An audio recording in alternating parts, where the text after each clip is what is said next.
Madame, monsieur, garçons et filles, merci de vous joindre à nous afin de regarder et d'entendre ce que vous propose TVC9 et TV Témis comme bilan de l'actualité régionale, en souhaitant que les beaux jours se rapprochent et qu'on puisse profiter de ce qui doit ressembler de plus en plus au beau printemps témiscabitibien. En manchette dans ce bulletin de nouvelles, Val-d'Or, qui est le théâtre de ce qui pourrait être un règlement de compte lié à la guerre des stupéfiants.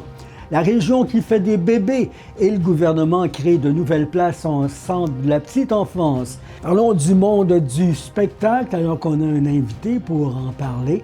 Et HelloFresh fait l'objet d'un rappel de ses prêts à manger. D'abord, notre intérêt s'arrête sur un homicide survenu dans la vallée de l'Or. L'escouade des crimes contre la personne de la Sûreté du Québec poursuit son enquête. Après une agression armée survenue le 1er avril à Val-d'Or dans la vallée de l'Or, prévenue après des coups de feu vers 6h15 le matin, des agents se sont rendus devant une résidence de la rue Curie-Roy où ils ont découvert le corps inanimé de Maverick Papati, 37 ans, criblé de balles. Il gisait à quelques pieds d'un logement qu'il avait déjà habité. Malgré des manœuvres de réanimation, il a succombé à ses blessures. L'homme assassiné était, selon l'agence QMI, professeur d'éducation physique jusqu'à tout récemment dans la communauté de Lac-Simon. Sur les lieux du crime, des enquêteurs ont établi un périmètre de sécurité afin de protéger la scène et de tenter de trouver des indices pour déterminer les causes et circonstances de ce qui est vraisemblablement un homicide. Ce meurtre qui reste sous investigation, il est d'ores et déjà relié à un règlement de compte survenu dans le cadre du trafic de stupéfiants. Personne n'a pour le moment été arrêté. Et en Abitibi-Ouest, une importante saisie de stupéfiants et d'armes à feu a été réalisée le 24 mars à Val-Paradis lors d'une perquisition menée par la Sûreté du Québec de la MRC de l'Abitibi-Ouest. L'opération effectuée dans une résidence et un garage durant 10 a amené à l'arrestation d'un homme de 46 ans, propriétaire des lieux. Celui-ci a été libéré en attendant la suite des procédures judiciaires et pourrait faire face à des accusations en vertu de la loi sur le cannabis.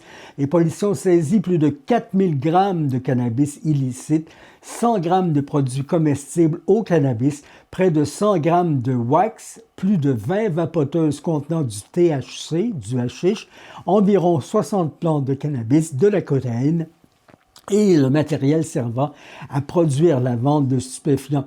1000 dollars en argent ont été saisis, de la monnaie canadienne récupérée, et un important arsenal a aussi été découvert. On parle de 12 armes à feu, une arme de poing, 4 carabines à plomb et un fusil à air comprimé.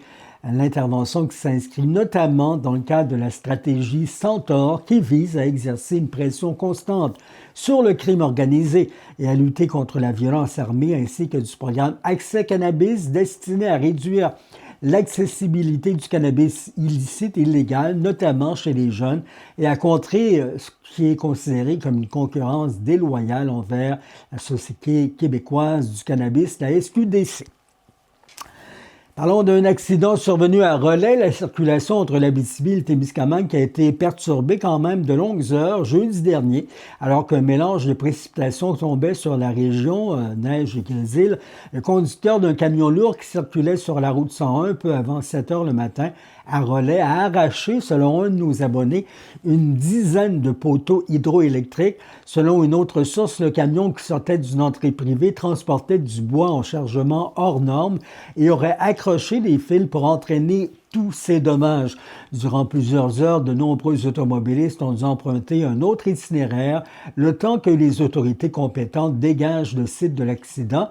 De la fibre optique étant rattachée à l'équipement touché, plusieurs pannes de réseaux sociaux et de services Internet sont survenues. La circulation qui a été rétablie un peu avant l'heure du midi. Et à Val-d'Or, la disparition de Jean-Guy Lemay, 65 ans, à Val-d'Or, suscitait encore de vives inquiétudes. Et lors de l'enregistrement de notre bulletin de nouvelles, ça pousse la Sûreté du Québec à relancer son appel à la population afin de le retrouver. L'homme a été vu pour la dernière fois le 28 mars, 9h45, dans le secteur de la 3e avenue et de la rue Giguère à Val-d'Or.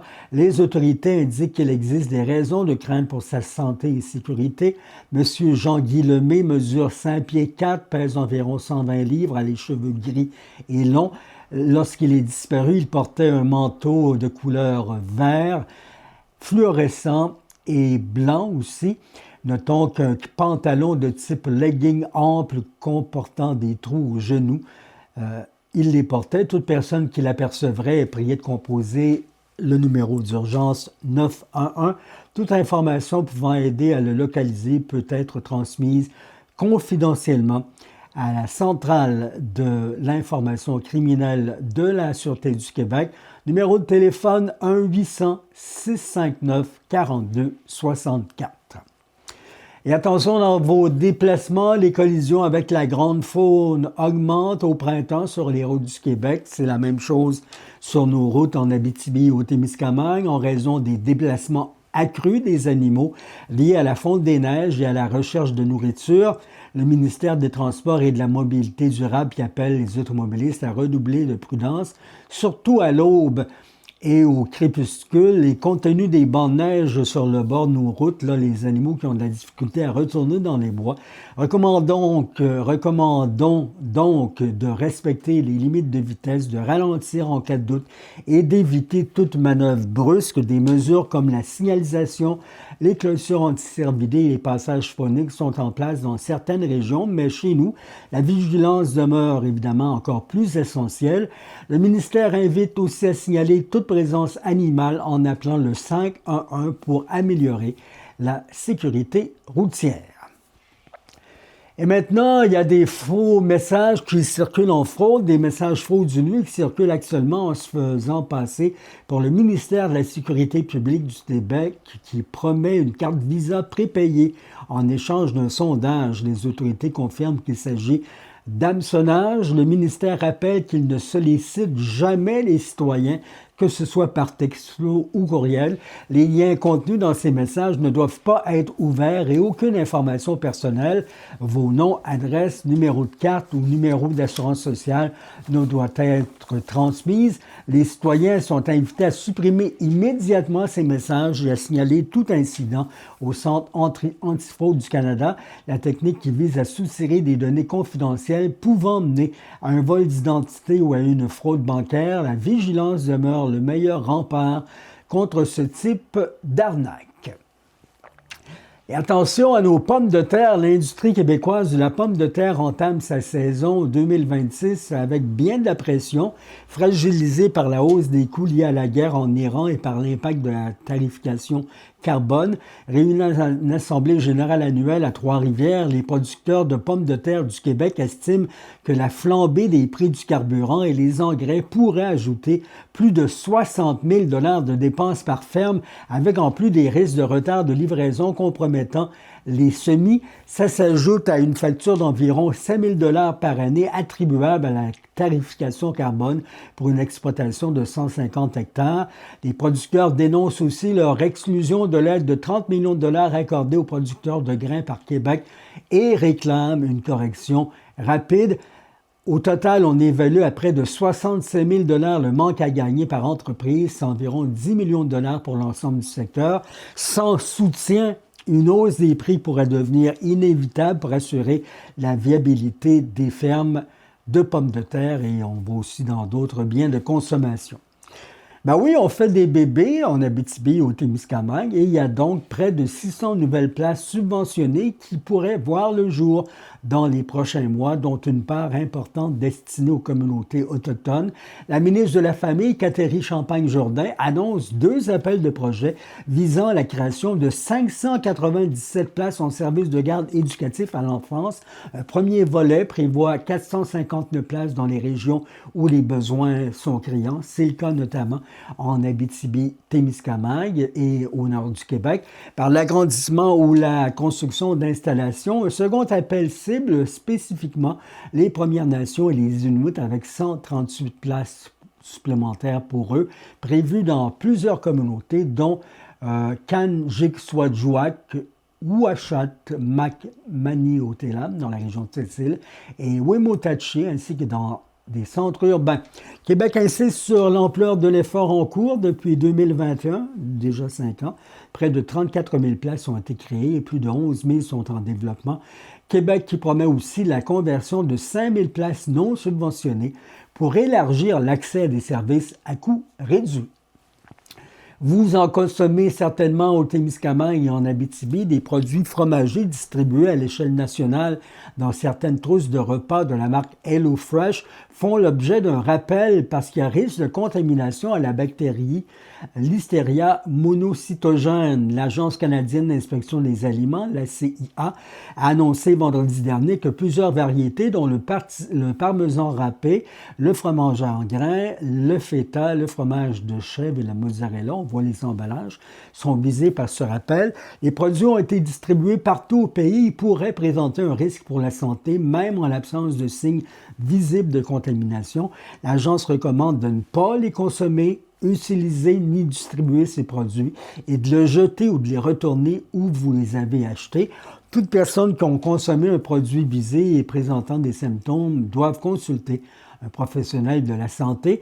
C'est quand même dangereux, la bactérie qui peut provoquer des symptômes, des nausées, de la fièvre, des douleurs musculaires et des maux de tête. Même les femmes enceintes, attention, là, les personnes âgées aussi, et individus immunodéprimés, vous êtes les plus à risque de complications graves en mangeant ces mets.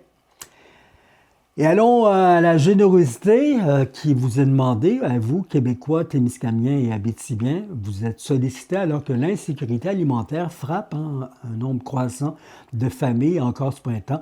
Dans le contexte de la Société des alcools du Québec, la SAQ lance une campagne de soutien aux banques alimentaires du Québec afin de répondre à des besoins en forte hausse. D'ici au 12 avril, dimanche prochain, 2 repas seront remis pour chaque produit Origine Québec, les vins québécois vendus en succursale, en plus de la possibilité pour les clients de faire un don à la caisse.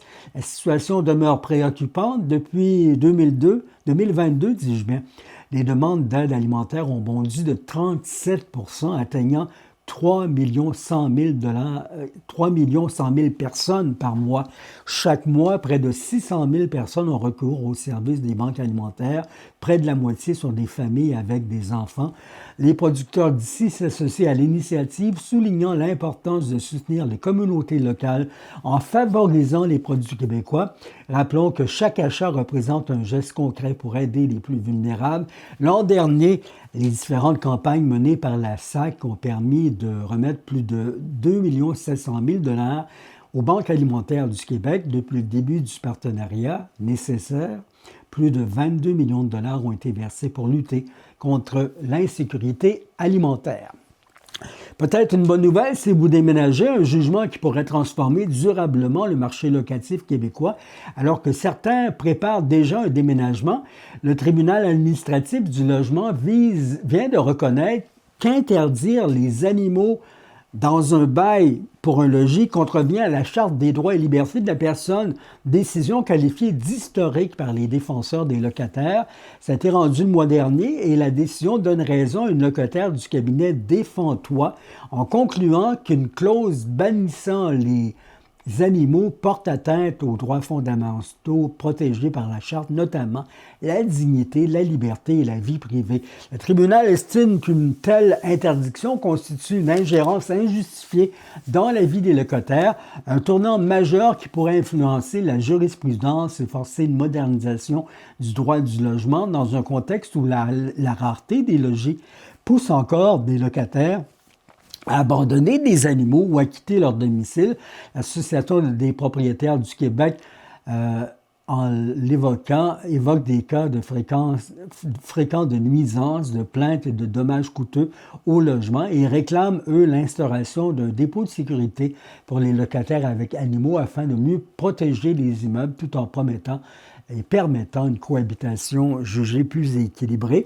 Un dossier à suivre et dont vous devez dorénavant tenir compte de façon importante.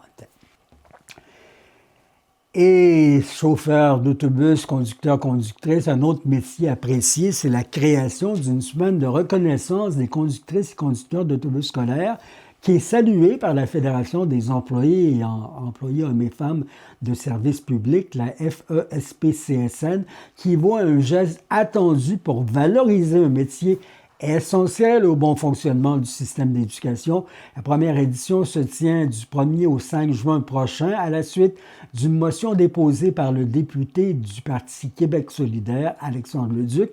La Fédération souligne l'importance de l'initiative pour mettre en lumière le rôle quotidien des conductrices-conducteurs d'autobus scolaires qui assurent en toute sécurité le transport de nos enfants, les élèves à travers le Québec. Si cette reconnaissance est accueillie positivement, la FESPCSN rappelle toutefois que plusieurs défis persistent dans le secteur, notamment en matière de conditions de salaire et de travail.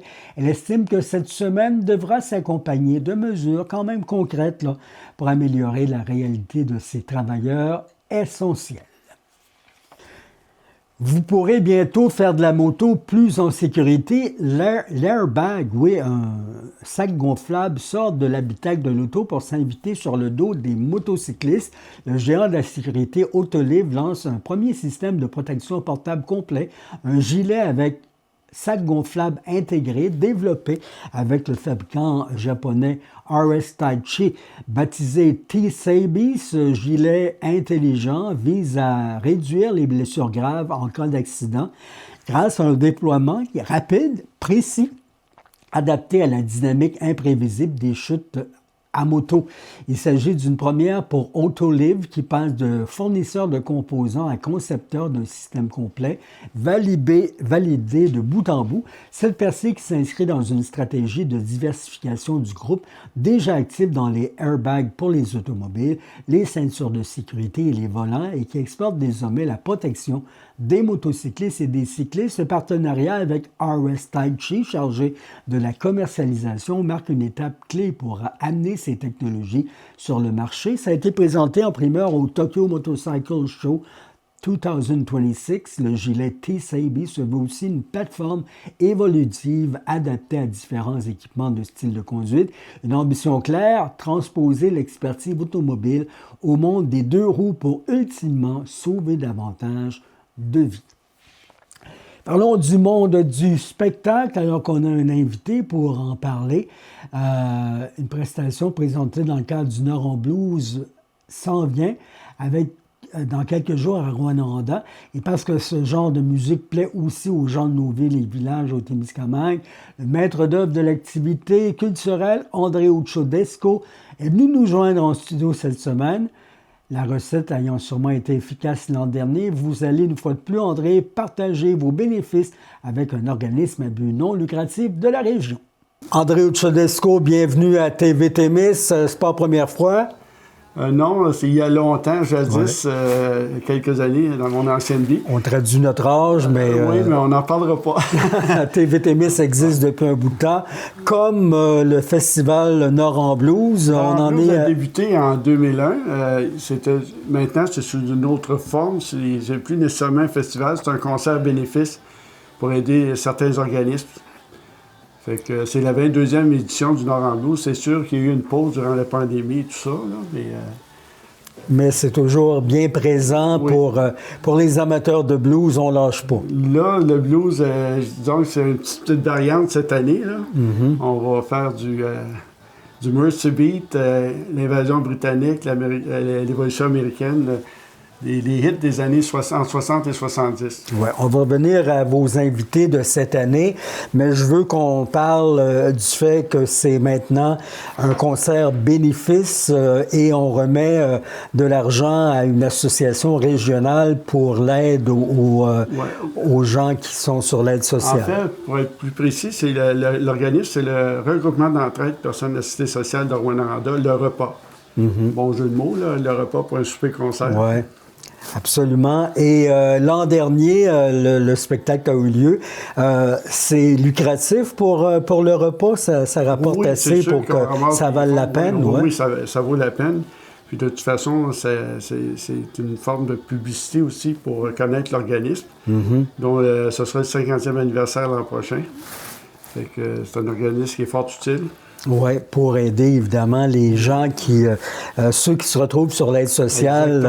On parle de production de rapports d'impôts pour les gens qui n'ont pas les revenus nécessaires, dons de vêtements, aide à simulation d'entrevue pour trouver un emploi, une espèce de coaching en même temps. La vie c'est rendu un peu plus difficile avec les événements socio-économiques des derniers mois. Donc, c'est nécessaire. L'épicerie, l'essence et tout le kit, là. Ouais. Je pense que il y en a qui vont avoir...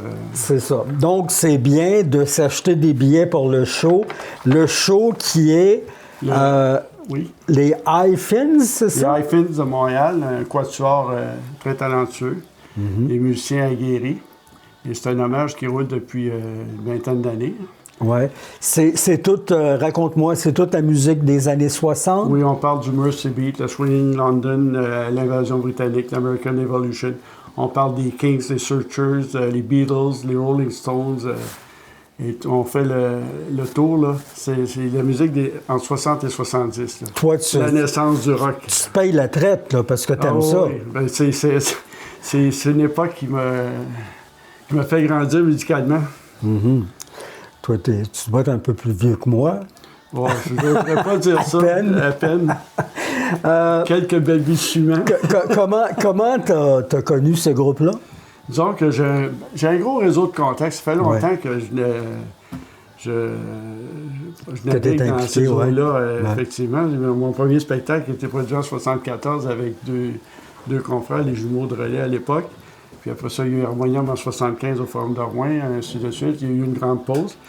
Et j'ai aidé des copains à organiser des shows dans certains bars de Rouyn-Noranda. Et j'ai parti mon propre événement en 2001. Nord en blues, parce que tu trouvais qu'il n'y avait pas assez de place pour le blues à l'époque? Donc, j'étais un des premiers, si on parle de festival, d'événements majeurs, parce que c'est un petit peu, pas longtemps avant le FME. Disons que j'ai eu à un moment donné, j'étais à Tremblay, puis je me suis dit, pourquoi pas Rouyn-Noranda? Donc, j'ai commencé sous la formule un festival de blues. Après ça, c'est devenu le show. Puis l'an passé, c'était un show blues avec un invité de réputation internationale, J.W. Jones. Cette année, il faut faire un changement à ce moment-là pour... dans le cadre du 100e, en même temps, ça va faire un autre événement. Oui, absolument. Le Nord en blues, les gens, ils sont encore fidèles après oui, je trouve que la clientèle est vieillissante. Parce que il y a des gens qui nous suivent depuis 2001. On a perdu des joueurs en cours de route. Mais par contre, il y a encore des gens... oui. Et on me parle encore du Nord en blues. Et l'assistance, comme l'an passé... Là, ça répond très bien. Oui. On attend environ au plus de 200 personnes. Mais il faut dire que c'est un souper. Donc, ça prend... L'espace est plus restreint parce qu'il y a des tables, le souper. On invite les gens à se procurer les billets à l'avance parce qu'il faut déterminer le nombre de repas pour la soirée. Oui, et tu viens au Témiscamingue parce que il y a des gens du Témiscamingue qui sont fidèles à ton show? Oui. Il y en a qui viennent d'Amos, Val-d'Or. C'est sûr que la plupart des gens sont du secteur Rouyn-Noranda. secteur immédiat de Rouyn-Noranda. Mais c'est un show qui... Moi, des fois, on descend souvent à Montréal pour aller voir des spectacles. Ça fait que Val-d'Or, Rouen, Amos-Rouen, c'est... C'est quoi, 15 ans bientôt de Nord en blues? 22e. 22e, bon, oui. Voilà. Ça a débuté en 2001, sauf qu'il y a eu quelques 2-3 années sabbatiques. Et j'ai recommencé avec un autre organisme il y a quelques années. D'accord. Et faire de la culture en Abitibi-Témiscamingue, les gens sont friands de culture aussi. Il y a plein d'événements. On parle de tous les événements qu'il y a en région. Est-ce que c'est facile de rester en vie avec Nord en blues? Ben, disons que la passion aidant. OK. Oui, disons qu'il faut mettre beaucoup d'amour là-dedans, là, mais ça vaut le coup. C'est gratifiant quand on voit procurer du bonheur des gens. Parce que quand on fait venir des spectacles en Abitibi-Témiscamingue, il faut sortir le bidou, comme on dit. Là. Oui, mais on réussit toujours à combler les... à combler, puis à négocier quand même. Puis à faire un peu d'argent pour le repas. Oui, absolument. Excellent. Le but, c'est de faire de l'argent. Le billet, c'est sûr que le billet, le prix est en conséquence, parce qu'il y a un souper et un spectacle combiné. Ouais. Donc, c'est 125 125 incluant le repas. Le repas, 3 services. Donc, c'est un repas 3 services. Le souper débute à 18h, 18 à 20h, et le spectacle débute normalement autour de 20h. D'accord. C'est un spectacle de 2 heures. Et bon, comment tu t'arrives? Bon, tu dis que tu as des contacts dans le monde de la musique, c'est normal, mais comment tu as décidé cette année, c'est les Hi-Fins? Parce que ça a été un coup de cœur. OK. Puis j'ai un ami, par le biais d'un ami, là, j'ai vu ça, les Hi-Fins. Je ne connaissais pas, ce groupe-là. Okay. Mais par contre, là, j'ai déjà tissé des liens avec le Quatuor, puis c'est un spectacle qui va être... c'est une immersion... on plonge dans une ambiance électrique, une immersion, je pourrais dire, un flashback musical, avec projection à l'arrière, un écran géant pour les scènes de l'époque. On parle du Ed Sullivan, etc., la Beatlemania. Puis les succès vont s'enchaîner. Excellent. Donc, il faut voir ça. On me dit que les billets sont en vente chez Musique Mignot, chez Mario Provencher, à Rouyn-Noranda. Oui, Musique Mignot, c'est le 1-866-797-0144. Je répète, 1-866-797-0144. Est-ce qu'on a accès aux achats de billets là, par électronique, par le web? Non. Peut-être pas électronique, mais vous pouvez communiquer sans frais. La façon de procéder vous sera expliquée. OK. Il n'y a pas de carte de crédit aussi. 1-866-797-0144 si vous désirez des billets pour le show les Hi-Fins des années 60. Tu sais que moi, j'ai toujours couru après les scoops. Tu prépares-tu quelque chose de gros là, avec le Norambo Blues qui... L'an prochain, on a déjà un projet, mais il n'y a rien de définitif pour l'instant. OK. Parce que je prends de l'âge aussi, puis ça fait longtemps, mais... je pense que la passion va encore être là. Tu gardes l'espoir de revenir avec un autre spectacle et t'aimes la musique, alors la plupart... moi, la musique, la culture, c'est un exutoire, puis ça m'a permis de passer à travers beaucoup d'événements. D'événements ou de choses de la vie. Oui, c'est ça, les aléas de la vie. Ben, merci d'être venu nous en parler, les Hi-Fins, pour se replonger dans la musique. C'est ça. Avec les groupes des années 60, un quatuor qui fait des... le groupe, disons, est représentatif avec le look de l'époque et tout ça. Et vous allez revivre, replonger dans le temps. Puis ça va être un spectacle haut en couleur. Samedi 25 avril, dès 18h au Centre des Congrès. Les portes ouvrent à 17h30, puis à 18h, autour de 18h, le repas sera servi. Puis ensuite, on enchaîne avec le spectacle à 20h. Absolument. Bien, merci André Ucciodesco d'être venu nous en parler. Prends rendez-vous pour l'année prochaine. Oui, ça va nous faire plaisir. Je vais prendre mon billet. Merci beaucoup, Yvon. Ça me fait plaisir.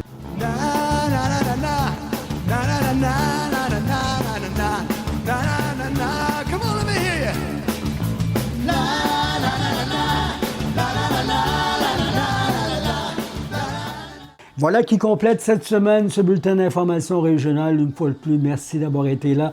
On se retrouve mercredi prochain après notre populaire et lucratif bingo. Lucratif pour vous, les chanceux. N'hésitez pas à nous aviser le plus tôt possible de vos activités d'ordre générique ou général ou sportive à journaliste@commercialtemis.tv. Nous nous ferons alors un plaisir d'aller vous rencontrer afin de vous mettre aussi en évidence aux infos Témis. Là-dessus, passez une bonne semaine. Faites attention à vous parce que vous le savez, on aime mieux parler avec vous que de vous. Au revoir.